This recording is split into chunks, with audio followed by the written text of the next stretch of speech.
break-in na rin itong dalawang bagong gulong natin. Isang Rosso 4 at saka Road 6. So, tingnan natin kung ano yung unang mauubos kasi halos sabay lang pinagpalit to.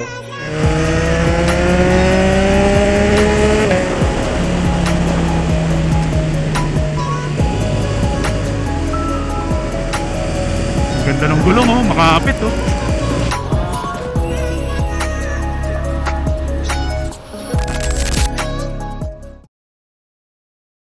In this crazy life we live, we all need someone to hold, a friend to light the way when the world starts to unfold.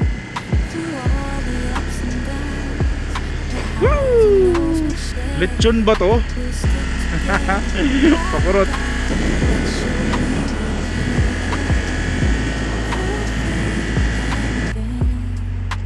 Uy, si Doma Moto PH ba to?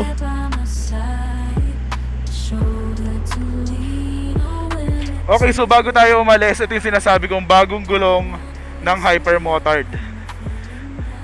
Ang pinalat namin, Rosso 4. So ang stock tires nito, Rosso 3 lang talaga. Pero syempre, meron ng mas bago, yun na yung kinuha natin. Ang reason lang naman dyan, kaya hindi tayo nag Road 6 katulad nito, na out of stock sila. And goods din naman to, actually ito yung number 2 dun sa list ko eh. At saka mas mahal to 30,000 plus to. Ito nasa 27 ata, 26 ganyan. So tara, ride na tayo, i-breakin na natin yung dalawang gulong natin. Let's go!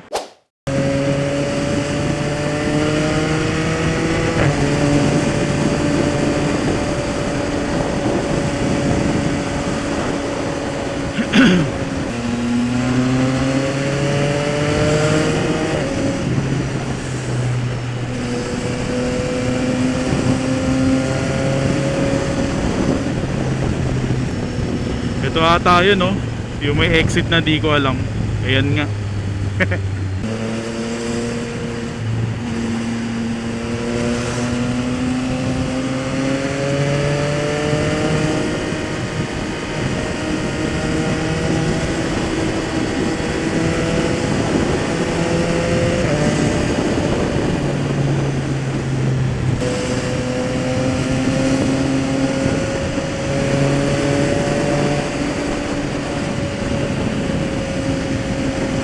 Sobrang sarap talaga ng mga morning ride no? Talagang magigising ka.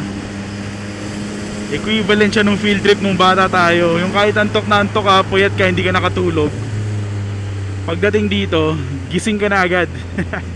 At ito na nga, nandito na tayo sa XSR 900 natin. Again, ang pinilagay natin dito ay Michelin Road 6. Di ko alam kung name-mental lang ako, pero nakakadagdag confidence din sa pagmamaneho. Siguro kasi alam kong bagong bago. Parang mas maganda yung tindig.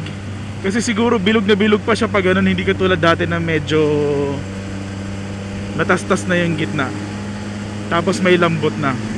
Ngayon parang firm na firm. Yun yung dating. Umaasa ako mga 12. Yan, sana bago makalbo. Yung mukhang delikado na, sana umabot ng 12. Kasi kung hindi, parehas lang siya ng Batlocks. Sakto rin to sa Buscalan ride natin. So nayaya ulit ako sa Adventureros.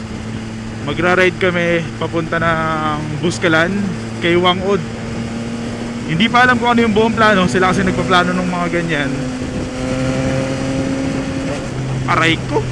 Pero yan ang inaabangan natin ngayon. Anong motor to? Parang hindi ko kilala yung taillight Scrambler. Foggy.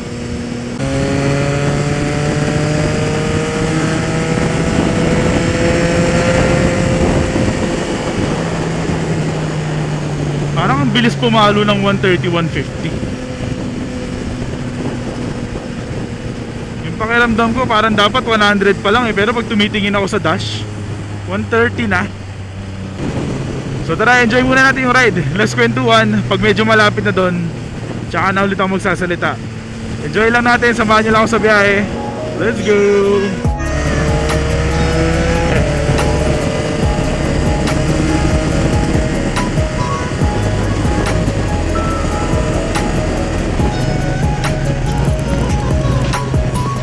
Dami nagdadala ng dirt bike papuntang south Ay ano ba to? Tama, south. May mga pambata pa nga. Siguro may event.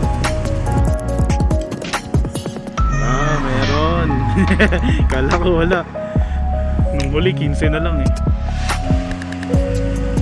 Huli?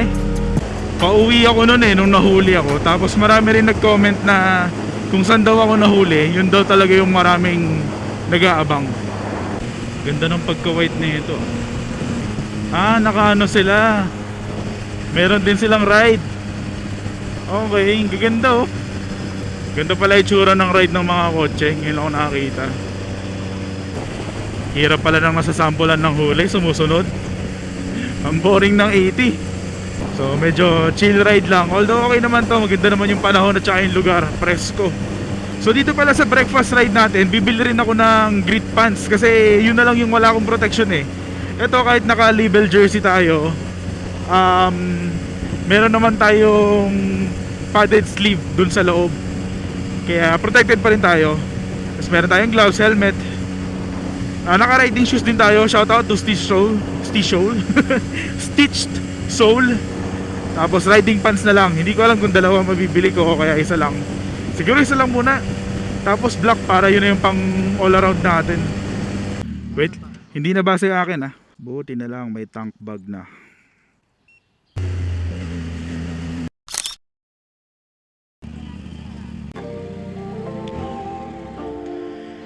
Okay, so nandito na tayo sa Handlebar Retro Cafe.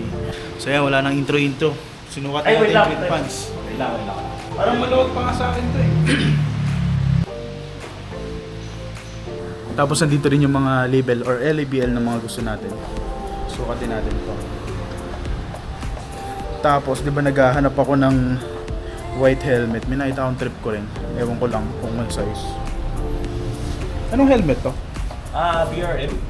BRM would be Magkano? 7K. Parang maganda. Try lang natin yung medium nung dark blue na grid pants. Kasi ito, malaking tao ako pero large. May kaluwagan pa eh. Although komportable eh. Try lang tayo. Eh tapos yung helmet na lang po na 2X. 2X. Nung white na yung classic. Pudra W. Ha? Wala pa. Okay naman sir. Mas bagay na siya sa sapatos ko. Ano? 1, 2, 3. Okay, tapos na kami mag-coffee. Lipat lang kami ng Conchas para mag-breakfast. Tapos pakita ko rin yung tago 150 na t-shirt ko. Showy. Rosso 4. So tingnan natin kung ano yung unang mauubos kasi halos sabay lang pinagpalit to. So ito yung Road 6.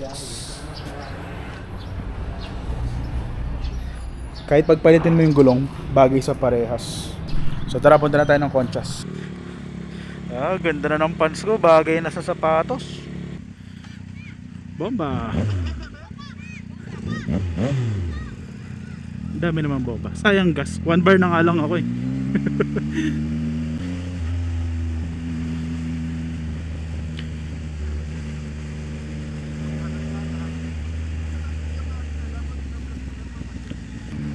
Naka-vlog to. Para pag na-salvage tayo. May ano pa, may panakot pa, parang dapat di kayo dadaan dito ng gabi, wala nang ilaw, may ganun pa. So wakas, nakabili na rin tayo ng riding pants at napunta tayo sa Grit na brand kasi nakikita ko ang angas niya, tapos bagay siya sa Stitched Soul na sapatos natin. So sa wakas, kompleto na yung gear natin, lahat may protection na, hindi na tayo may ilang mag-ride.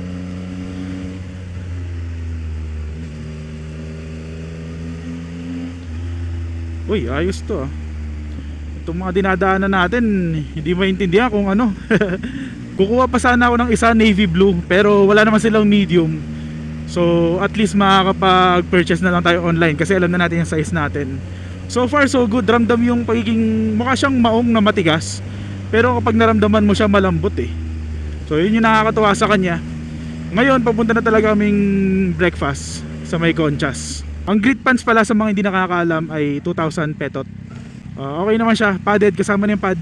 Tapos ang daming pocket, yun yung nakakatuwa.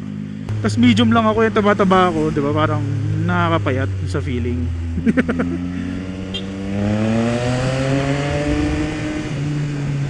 Ah, dito yung Buffy's dati oh, ibang iba na. Yung bumibili ako ng ano dito eh, yung milk, choco milk. Ito yun eh, Concha's Garden Cafe. Siguro next time bilhin na rin tayo nung ano, enlarger, para yung mga gantong bato hindi tayo naiilang. Grabe, sobrang dumi na. Sana mamaya makapagpa-wash tayo kapag medyo maaga na kauwi. So balik tayo mamaya.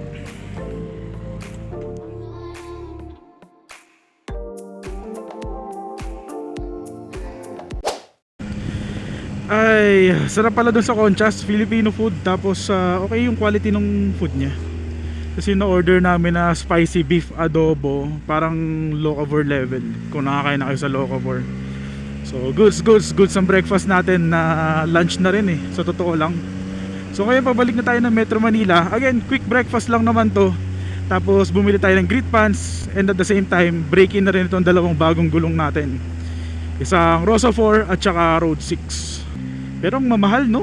Parang kotse na. Wala, kailangan natin talaga invest sa performance tires, kasi mas pang malupitan ng maneho natin dito eh. Kahit na hindi tayo nagtatrack, hindi tayo masyado malupit bumengking, gusto natin yung nakakapagbigay ng boost sa confidence natin.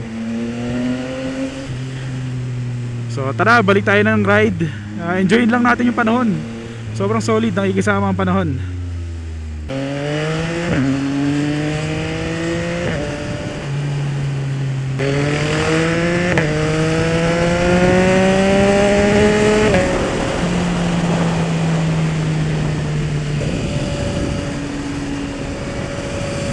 Ganda ng gulong oh, makapit oh. Ganda oh. Sarap ng panahon ngayon. Sobrang sakto ng ride natin. Hindi mainit, hindi maaraw. Wag lang talaga sana bumagsak ang ulan. Quick shoutout lang sa mga patuloy na nagko-comment at mga nanonood sa ating channel, kasi syempre pasalamat sa patuloy niyong suporta. Yun lang, balik na tayo.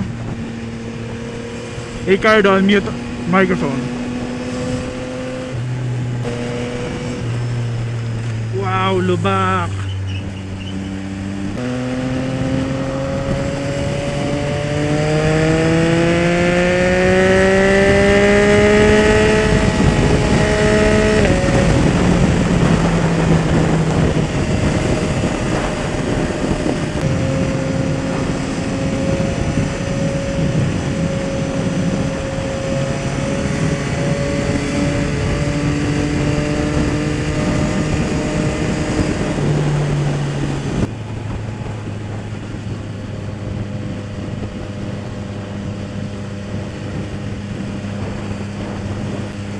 Walang cruise control.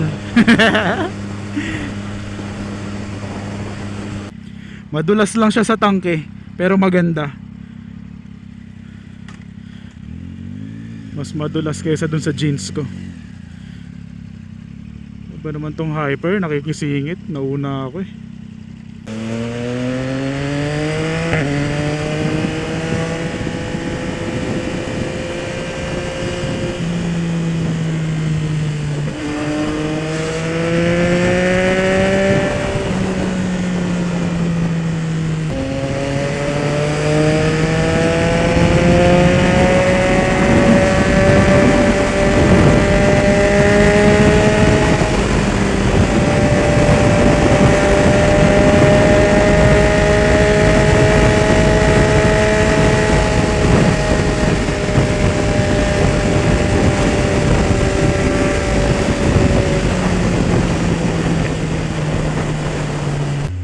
Yan, ito na yung magandang sample ng nadidisconnect yung cardo.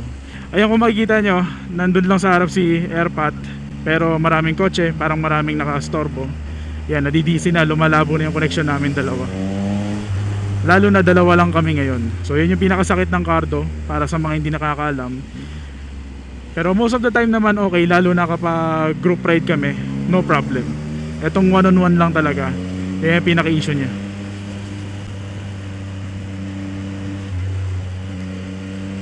Wala pang 500 meters to.